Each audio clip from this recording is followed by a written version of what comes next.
Hi, I'm Frank Proto. I'm a professional chef and a culinary instructor, and this is everything you need to know about cutting onions. This is not bad at all. It's sweet. If I could smell the onion, it's coming through my pores already.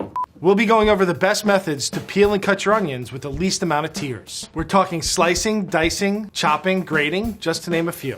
This is Cutting Onions 101. Onions are the backbone of so many savory dishes. Every dish needs a different type of cut, and those cuts determine how much flavor your onions will have. Let's get into the first chapter, how to peel your onions. I'm gonna make everyone on set cry today. Wait. Before we get into anything, let's address the tears and the myths. Onions contain both sulfur compounds and an enzyme called synthase. As soon as you cut into the onions, those two elements combine to form a chemical compound called syn-propanethyl oxide. Syn-propanethyl S-oxide.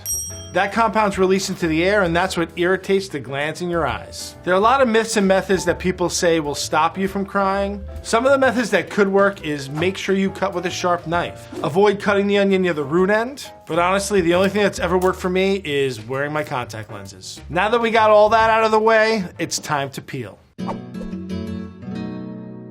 There's a few different ways to peel onions, and it all depends on what you're going to use them for. The first way I'm going to show you is the way that we teach in culinary school. This is not my preferred method, but it's something you should learn just to have it as a skill. It takes two knives, paring knife and a chef knife. For this part, I'm going to use a paring knife. Usually what you'll do is you'll take the bottom off, and then you'll peel away the skin to the root end. Make sure that you get any dry skin off, because dry skin is basically paper. Now you want to leave the root intact, but you don't want any of these kind of ugly root ends. So you're just going to cut this flat. I leave the root end intact, especially for when we're slicing and chopping. This makes the onion hold together so that it's not kind of falling apart while you're cutting it. And that is the classic culinary school peel. Part of the reason I don't like this method is that I have to use two knives. I use a paring knife, and then I have to put this down and chop with my chef knife. The method that I use on a daily basis when I peel my onions is a little different. I learned it from one of my cooks, I'll never forget him, Alberto. Alberto said, "Chef, you're doing that wrong." And I was a chef, so I was like, my prep cook's telling me how to cut onions. Those are the best people to learn from because they do it more than you. Shout out to my friend Alberto. I'm gonna cut off both ends. I'm not worried about that root end because when I chop it, it's gonna be a little bit of a different method. And then I cut it in half and I just peel away that first layer. People will be like, "Oh, chef, you wasted so much." But when I went to culinary school, I was taught to use this in my stock. So it's not a waste. Now my method might not work if you're making onion rings or you're grating the onion, but it works for pretty much every other cut. Once you're done peeling, you want to make sure that you clean your cutting board of all skin. Any little bits and pieces, you can see this onion here has a little piece of skin. You want to make sure that comes off. This isn't edible. This is like paper. You might as well just take napkins and paper towels and put them in your food. Now that our onions are peeled, let's get into how we're gonna cut them. We're gonna start by slicing, and there's a few ways you can do this. You can do full rings, half rings, thick slices, thin slices, and julienne. We use the julienne cut when we don't want the onions to fall apart, right? So something like a French onion soup, you want to see these slices of onions in there. All the onions have these lines. I'm cutting with those lines, and that's my julienne. So I follow the curve of the onion just to get even slices. So you'll see that my knife follows the curve. Once I get here, I flop that down and I start following the curve again of the onion. Another way to slice an onion is to cut into rings, and this is where I use that nice peeled onion with the culinary school method. The root is intact. Normally you want your onion to be flat so it doesn't roll, but when it comes to rings, it's always gonna roll a little, so you wanna make sure you have a good grip. And with thin rings, I'm just gonna make sure I have a nice sharp knife. This I would use for maybe salad, and then you can kind of do thick rings that you would use for onion rings. Now, I changed my grip there, and I grab it from either side, and I cut it like that. With half rings, you would just cut your onion in half and peel it. Again, I don't have the stem on this one. I'm just going nice and thin. This is great for garnishes. I use this for sandwiches as well, and then you can just go nice and thick as well. Thick half rings, used for something like fajitas or something that you want to have some onion bite to. Now let's get into dicing the onions. We're gonna go over fine chop, small dice, and medium dice. I'm gonna do a small dice first, and this is how you would do it the culinary school way. I'm gonna cut it through the root end, leaving that root end intact. That's gonna hold my onion together. I'm gonna lay it down flat, root end away from me. I'm just going to cut, but not cut all the way through. The tip of my knife is not cutting through the end. Go all the way, right? Turn it, cut through.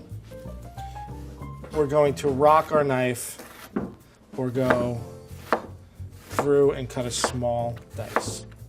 Now this end piece you can turn over and get a few more cuts out of it, but you can always use this for stock. This I would use for a garnish on something maybe like tacos.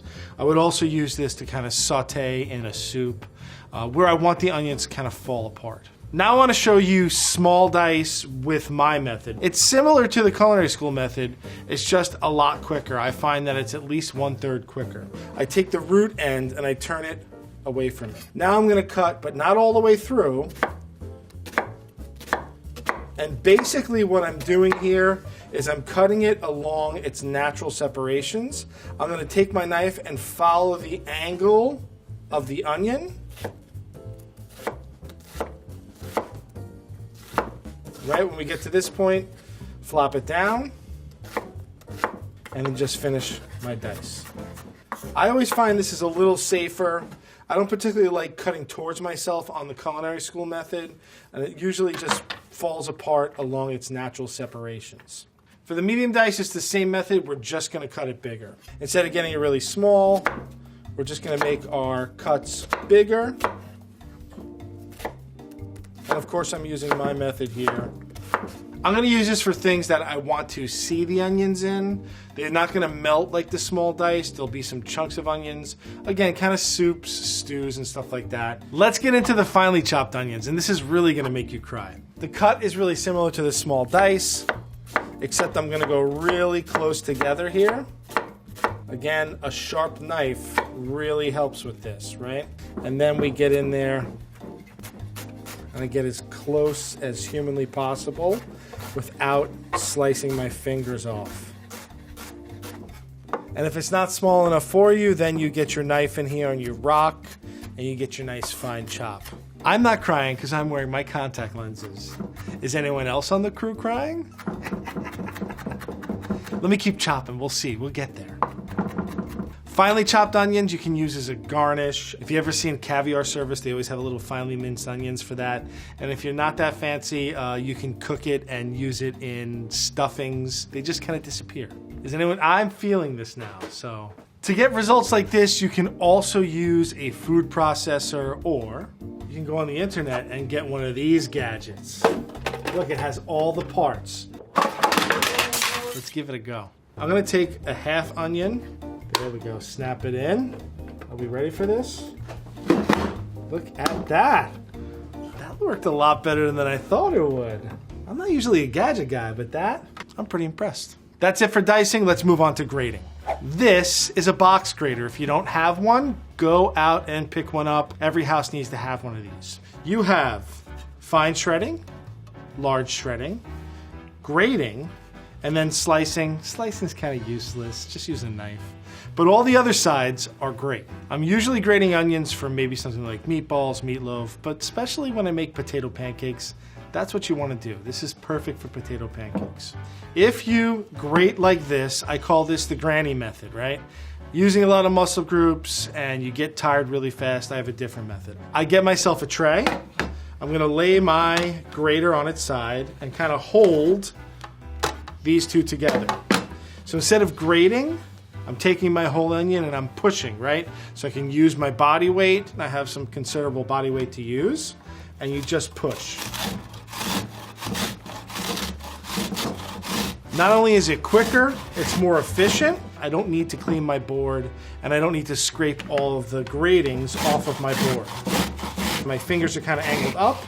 Treat a box grater just like a knife. Look at this.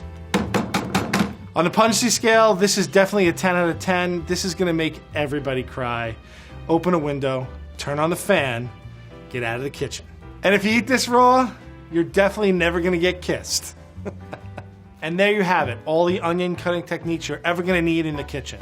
These cuts are not only great for onions, but you can use them for all your vegetables in the kitchen. Don't eat onions like apples. It's a bad idea.